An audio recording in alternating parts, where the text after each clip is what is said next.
Congress బీజేపీలపై fire అయ్యారు BRS MLC కవిత. అక్రమ కేసులకు భయపడే ప్రసక్తే లేదన్నారు. కేంద్రాన్ని ఎదురించి ప్రశ్నిస్తే బీజేపీ కేసులు పెడుతోందని, రాష్ట్రంలోనూ కాంగ్రెస్ అదే చేస్తోందని ఆగ్రహం వ్యక్తం చేశారు. నిజామాబాద్ లో పర్యటించిన కవిత తెలంగాణ తల్లి విగ్రహం దగ్గర రోడ్ షో నిర్వహించారు. ఎన్నికల హామీలపై కాంగ్రెస్ నేతలను నిలదీయాలని బీఆర్ఎస్ కార్యకర్తలకు పిలుపునిచ్చారు.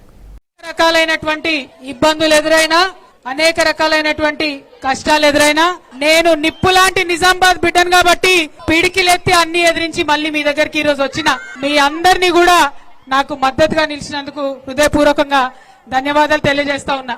అంత పెద్ద ఎత్తున మిట్ట మధ్యాహ్నం ఎండ కొడుతుంటే వెన్నెల్లో నిలుస్తున్నట్టు అందరు నవ్వుతా ఉంటే మనసు పులకరించిపోతా ఉన్నది. నిజంగా పడ్డ కష్టమంతా కూడా ఒక్క నిమిషంలో మర్చిపోయినా అని చెప్పి ఈ సందర్భంగా మీ అందరు కూడా తెలియజేస్తా ఉన్నాను. మీకు తెలుసు, దేశంలో జరుగుతున్న పరిస్థితులు మీకు తెలుసు.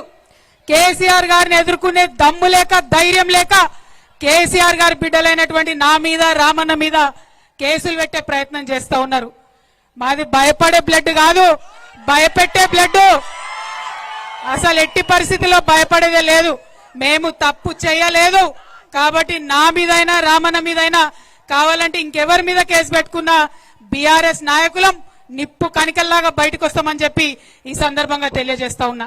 ఎందుకైతున్నాయి కేసులు? ఇవ్వాలా కేంద్రంలో ఎదిరించి మాట్లాడితే కేసు. అవో చైనా వాడు బార్డర్ లోపలికి వచ్చిండు, మరి చూసుకొని జరా అంటే కేసు. మరి ప్రజలకు మంచి జరుగుతలేదంటే కేసు. ఇక రాష్ట్రం సంగతి అయితే చెప్పనే అవసరం లేదు. ముఖ్యమంత్రి పేరు మర్చిపోతే కేసు, భూమి ఇవ్వకపోతే కేసు, రైతు భూమి ఇవ్వకపోతే కేసు, ఫేస్బుక్ లో మా అన్నదమ్ములు ఒక చిన్న పోస్ట్ పెడితే కేసు, ట్విట్టర్ లో మా ప్రొఫెసర్ లేదన్న అభిప్రాయం చెప్తే కేసు, ఇన్స్టాగ్రామ్ లో మా అక్క చెల్లెలేదన్న చిన్న వీడియో పెడితే కేసు. అంటే గింత భయం ఎందుకు? నిజాన్ని ఫేస్ చేయలేరా? మేం లేమా 10 ఏళ్ళ అధికారంలో? ప్రజలు మమ్మల్ని అనలేదా మాటలు? భరించినాం. ఎందుకంటే బరువు ఎత్తుకున్నాడు, బాధ్యత ఉన్నాడు, 10 మందికి పని చేయాల్సినోడు ఓపికతో ఉండాలి. ప్రజలకు కష్టాలు వస్తాయి, వాళ్ళకి ఇబ్బంది అవుతుంది. ఇబ్బంది అయితే నువ్వు పరిష్కారం చేస్తావనే నీకు నాయకత్వం ఇస్తారు, ఉట్టిగానే ఇయ్యరు, టైంపాస్కి ఇయ్యరు. మరి ఆ విషయం మర్చిపోయి ఇవాళ కేంద్రంలో గాని, రాష్ట్రంలో గాని ఎదురు మాట్లాడితే కేసులు పెట్టేటటువంటి పరిస్థితి ఉంది. అందుకే చెప్తా ఉన్నా, ఈ కేసులు మమ్మల్ని భయపెట్టలేవు.